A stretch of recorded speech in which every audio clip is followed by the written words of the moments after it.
할렐루야. 네, 신년 첫날 이 새벽에 주의 말씀 함께 나누게 돼서 감사하고, 이 말씀이 또한 이 한 해에 우리에게 바른 길라잡이가 되어지고 그 말씀을 따라 순종하는 저와 여러분 되기를 주의 이름으로 축원합니다. 룻기서는 또한 이렇게 보는 것이 옳다라고 생각이 됩니다. 묵상하는 중에 사사 시대가 여전히 있죠. 룻기 1장 1절에 보면 사사들이 치리하던 때에 그 땅에 흉년이 드니라 했습니다. 자, 사사 시대는 하나님 없는 시대, 이렇게 해석하면 이해가 빠르다고 했습니다. 하나님 안 계신 게 아니라 이 백성들이 하나님 없는 것처럼 사는 거죠. 자기들 마음대로, 자기 소견에 오른 대로, 그것도 심지어 각자 자기 소견에 오른 대로, 왕이 없었기 때문이 아니라 그들의 왕이 자기 자신이 되어서 자기가 왕이 되고 자기가 옳은 대로 행동하니까 엄난하고 배역하고, 심지어 레위 지파가 하나님 앞에 제사 드려야 될 자들이 자기들 마음대로 먹고 사는 걸 쫓아가고 첩을 취하고, 그 첩이 윤관을 당하고 죽임을 당하고, 그 여인을 쪼개서 민족들에게 보내고 민족끼리 싸우다가 서로 죽이고, 죽인 것을 또 후회하고, 그 후회를 막기 위해서 또 자기 백성을 또 죽이는 피해 살육의 현장들 속에서 모든 결정들을 자기들이 하고 싶은 대로, 자기 생각에 옳은 대로 자기들끼리 의논해서, 그래서 민주주의가 좋은 건 아니에요. 우리는 교회는 민주주의가 되면 안 되는데, 교회가 조금 커지면 자꾸 민주주의로 가려고 하는 거예요. 우리는 하나님주의가 되어야 되고 예수 그리스도 당이 되어야 되는 거예요. 네, 당을 만든다면 예수 그리스도를 따라가는, 참 쉽지가 않아요. 그런 인간들이 쫓아가는 하나님 없는 것처럼 살아가는 시대에 룻기서를 주신 것은 뭐냐? 우리에게 어둠의 땅에서 빛의 줄기를 주셨다, 이렇게 보시면 돼요. 네. 그 룻을 통해서 우리는 뭘 봐야 됩니까? 하나님이 여전히 우리를 사랑하고 계시고 그 가운데도 이 언약을 이루시기 원하시는 그 마음을 봐야 되는 겁니다. 룻을 통해서 보아스를 만나고 그를 통해 다윗이 태어나고, 이 그 은혜의 줄기, 하나님의 언약은 변하지 않냐고, 하나님의 약속은 여전히 있다. 이 죄악의 세상 가운데도 하나님 여전히 그 소망을, 구원의 소망을 이루어 가신다라는 거죠. 여러분 삶에도, 여러분 가정에도, 우리의 인생 가운데도, 올 한 해에도 하나님의 은혜의 빗줄기가 여전히 우리 가운데 있는 줄 믿습니다. 그러면 뭘 쫓아갈 거냐? 어둠의 줄기를 쫓아서 내 소견에 오른 대로 나를 위해 살 거냐? 아니면 주를 기쁘시게 하기 위하여, 복음을 위하여, 그리스도를 위해 살 거냐? 너무나도 자명하고 분명한 일인데, 바른 선택과 바른 믿음의 길을 가기를 주의 이름으로 축원합니다. 이 여인이 누구나 다 알다시피 나오미가 뭘 했느냐? 곡식이 없으니까 흉년이 드니라. 1절에 보면 그 땅에 흉년이 되니라. 유다 베들레헴의 한 사람이 그의 아내와 그 두 아들을 데리고 모압 지방에 가서 거류하였는데 했습니다. 흉년이 드니까 모압 지방으로 갔다.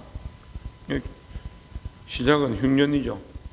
시작을 어떻게 결정합니까? 먹고 사는 것 때문에 결정합니다. 그래서 자기가 선한 대로 갔죠. 근데 결국 결론은 뭡니까? 남편도 죽고 아들도 다 죽었다. 그러면 이것 또한 뭡니까? 소망이 없는 가운데 하나님께서 다시 소망을 주시는 거예요. 그리고 소망이 없는 가운데 하나님이 하시는 일이 소망을 주시는 일인데, 제가 이제 여러분에게 그런 훈련들을 자꾸 시키고 있습니다. 말씀을 잘 걸러내서, 잘 분별해서 하나님 원하시는 바가 무엇인가를 봐야 되는데, 자꾸 우리는 뭘 봅니까? 사람이 어떻게 했는데, 나오미가 어떻게 했는데, 룻이 어떻게 했는데, 물론 나오미가 어떻게 하고 룻이 어떻게 했죠. 그런데 그게 중요한 게 아니고 하나님께서 뭘 하고 계신가, 그걸 봐야 되는 거예요. 6절에 그 여인이 모압 지방에서 여호와께서 자기 백성을 돌보시사 그들에게 양식을 주셨다 함을 듣고 이에 두 며느리와 함께 일어나 모압 지방에서 돌아오려 하여 했습니다. 예, 아들들 다 죽고 이제 며느리만 남았는데 이제 고향에 다시 베들레헴 보니까 베들레헴이라는 단어가 이제 본격적으로 등장하죠. 베들레헴은 사실 소망의 땅이죠. 너희 작은 골, 그 작은 골에서 한 다스리는 자가 나리라 했으니까 그 다스리는 자 누구냐? 예수 그리스도죠. 그럼 이 룻기서를 통해서 베들레헴을 강조하는 것은 뭡니까? 약속, 하나님의 약속이죠. 하나님의 신실한 약속이 이루어질 것이다 라는 것을 암시하고 있는 겁니다. 양식을 따라서 모압으로 내려갔다가 양식을 따라서 다시 어디로 옵니까? 베들레헴으로 옵니다. 근데 약속을 따라서 모압으로 갔다가 약속을 따라서 베들레헴으로 온 게 아니에요. 우리의 인생의 선택은요, 사실 나름대로 최선을 다하고 있다라고 하지만 인간적인 선택들이 될 때가 많이 있죠. 그래서 실수하고 잘못된 선택을 하고 내가 하고 싶은 선택을 하고, 그래서 사실 나오미가 복받기에도 어려운 모습, 룻이 복받기에도 어려운 모습이지만 하나님은 뭘 하신다? 그들을 통해서 여전히 일하고 계신다라는 거예요. 그래서 우리는 철저하게 내가 무엇을 했고 내가 어떻게 했기 때문에 하나님 앞에 이런 복을 받고 이런 은혜를 입고 이런 구원의 소망을 가졌다라고 생각하는 것은 날마다 이걸 쳐서 복종해야 돼요. 이걸 버려야 돼요. 내가 해서 된 게 아니다. 교회도 큰 사람 교회도 지금 부흥하고 일어나고 하나님께서 은혜와 복을 주고 계신데, 그런데 이 시간이 지나면 어떻게 하냐면 내가 이렇게 했더니 그렇게 바뀌는 사람들, 내가 이만큼 이렇게 하니까 뭔가 됐다, 내가 기도하니까. 그걸 어떻게 합니까? 자기를 돌아보는 거울이 있으면 돼요. 자기를 돌아보는 거울이. 네, 우리의 거울은 예수 그리스도죠. 자기를 돌아보고 내가 무슨 말을 하고 있는가, 내가 어떤 생각을 하고 있는가 이렇게 돌아보면 되는데 잘 안 돌아봅니다. 안 돌아보고 내가 이렇게 전도를 열심히 하니까, 제가 이렇게 사람들 만나서 계속 간증을 해요. 목사님들 만나서 계속 간증을 해요. 이런 신기한 일이 어디냐. 어제도 시각장애인들 만나가지고 간증을 막 했어요. 다들 눈이 동그래가지고 잘 보이지도 않는데 소리를 듣고 놀래가지고 막 박수를 치면서, 이런 놀라운 일이 일어나는데 우리가 해서 그런 게 아니다. 자기들은 계속 그 얘기를 하는 거예요. 무슨 일을 했냐고, 어떻게 했는데 그렇게 됐냐고. 뭘 어떻게 해요? 사람들은 뭔가 했다. 분명히 목사님 뭔가 했다. 전도사님하고 전도팀이 나가서 매주 전도를 했기 때문에 됐다. 제가 그랬어요. 전도는 15년 동안 계속 했는데, 우리가 전도를 해서 물론 사용하시죠. 우리를 걸어서 사용하시죠. 하지만 누가 하시냐? 하나님이 하시죠.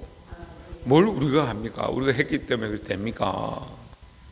사람의 마음을 움직이는 것은 하나님이 역사하셔야 되는 거예요. 그러니까 우리 힘으로 되는 게 아니다라는 거죠. 나오미가 베들레헴으로 갔다, 모압으로 갔다, 양식을 따라서 다시 베들레헴으로 갔다. 얼마나 인간적입니까? 근데 그렇게 했기 때문에 복을 받았냐? 그런 게 아니에요.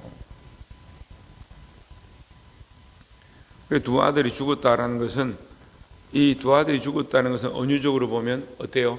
사사시대 같은 거예요. 그래서 소망이 끊어졌다 이렇게 보는 겁니다. 그들에게서 소망이 없습니다.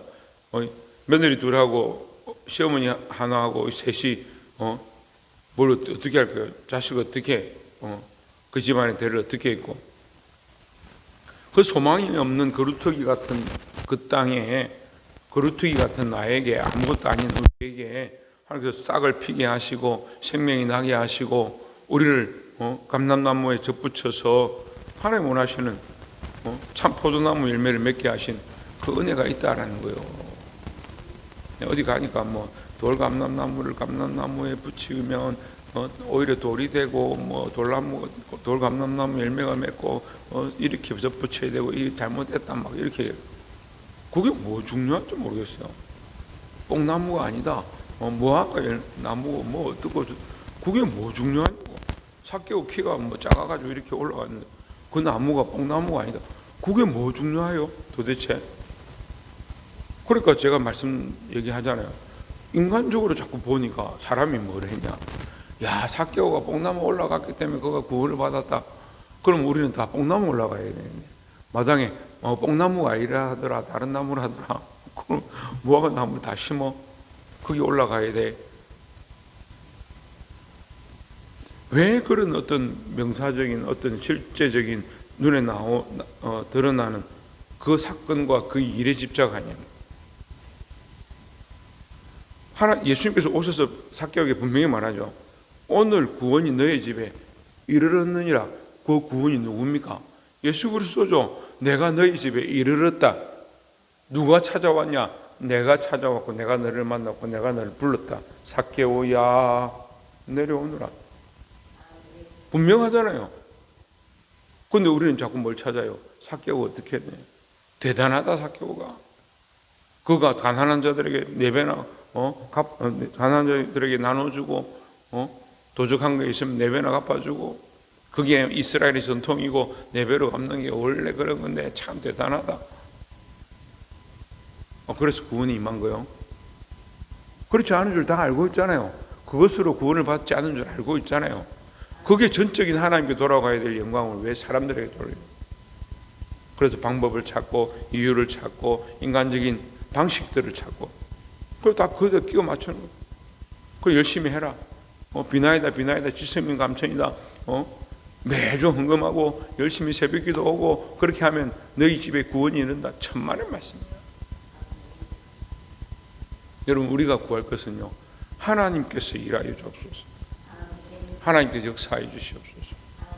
제가 계속 말씀드려요. 우리가 잠잠하고 우리가 말하지 아니하고 우리가 하나님을 기다리고 하나님의 역사를 삼하고 하나님께 우리의 자리를 내어드리고 그리스도의 주되심을 고백하는 것이 우리가 할 수 있는 가장 큰 일인데 그거 하기가 제일 힘들어요.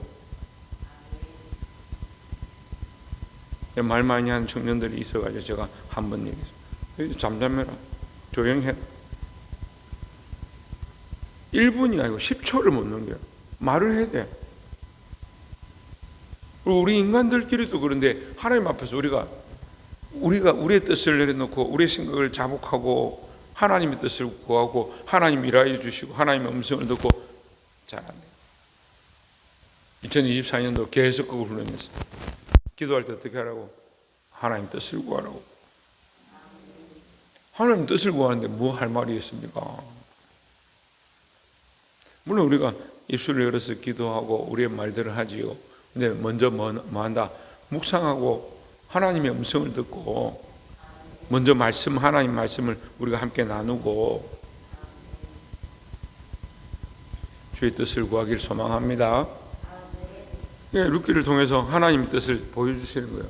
15절 룻이 이르되 내가 어머니를 떠나며 어머니를 따르지 말고 돌아가라. 강건하지 마옵소서. 어머니께서 가시는 곳에 나도 가고 어머니께서 머무시는 곳에서 나도 머물겠나이다. 어머니의 백성이 나의 백성이 되고 어머니의 하나님이 나의 하나님이 되시리니 했습니다.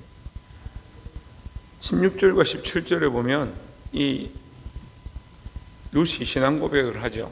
어머니의 하나님이 나의 하나님이 될 것이다. 네.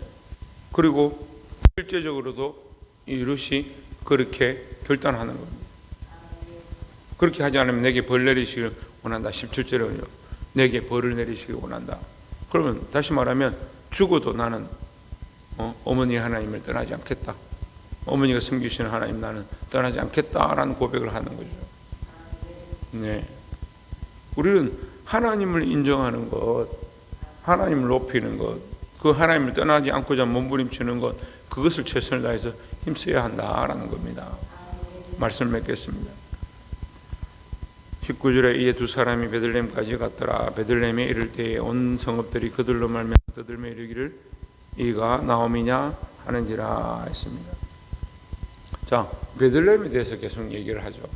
베들레헴을 돌아왔고 그 베들레헴이 시끄럽고 거기서 보아스를 만나고 이렇게 룻기가 연결되는데 하나님의 약속에 대해서 희망을 주는 거예요. 그래서 저는 룻기서 1장에서 가장 큰 중요한 단어는 베들레헴이다 이렇게 봅니다. 하나님은 우리는 다 잊어버렸죠. 사사기를 읽어오면서 사실은 희망도 안 보이고 절망적이고 어떻게 레위인이 그 성읍에 들어왔는데 불량배들이 와서 내가 그들과 상관하겠다, 동성애 하겠다 대놓고 막 얘기를 하고 다 끌어내라. 근데 안 보내니까 그 첩을 내보냈는데 첩을 밤새도록 윤관하다가 죽음에 이를 때까지 내버려두고 그 여인을 끌고 가서 토막을 냈고, 저는 처음에 이게 토막을 냈다 그렇게 배웠고 또 저도 말씀 묵상해 보니까 그래 레위인 여자를 쪼개서 12지파에게 보내는 게 그럴 수도 있겠구나, 얼마나 억울해서 그렇게 했겠냐. 그런데 보니까 그런 법이 어디 있어요? 성경에 그렇게 하라는 게 어디 있어요? 자기소개는 어른대로 하는 거죠. 레위인도 자기소개는 어른대로, 주의 종도 자기소개는 어른대로, 그 노인도, 그 사람을 영접했던 그 노인도 자기 딸을 주겠다, 이 첩을 주겠다, 그러니까 이 사람은 건들지 마라, 그것도 자기소개는 어른대로. 그 불량배들은 당연히 자기소개는 어른대로. 그리고 그걸 보고 이제 가만두지 않겠다, 죽이겠다, 멸망시키겠다 하고 달려들어서 베냐민을 공격하고 죽이는, 그것도 자기 손에 어른대로. 죽이고 나서 후회가 되어서 아이고 어떻게 우리 지파가 거리 나고 없어지느냐, 하나님 앞에서 통곡하고 우는 거죠. 그것도 자기 손에 어른대로. 그래가 거기 사람들이 모자라니까 여기 안 온 사람이 누구냐? 그 빌라스 가서 또 그 사람들 끄집어오고 거기 있는 사람들 죽이고, 그것도 자기 손에 어른대로. 빛이 전혀 안 보이는데 루키스 와서 베들레헴이라고 단어를 보면서 제가 빛이 보이는 거예요. 하나님 여전히 뭐 하시냐? 우리 가운데 일하고 계신다라는 거죠. 여러분, 이 빛의 줄기를 바르게 잡으시기를 주의 이름으로 축원합니다. 요한복음 1장에 나오는 것처럼 어두운 백성 가운데 빛이 비쳤다. 그 빛이 뭐냐? 예수 그리스도죠. 우리는 말씀 속에 예수 그리스도를 보고 하나님의 약속을 보고 하나님의 경륜을 발견해서 그 하나님께 영광 돌고 하나님의 일하심을 우리 삶에 일어나도록 사모하고 기도해야 될 줄 믿습니다. 기도하겠습니다.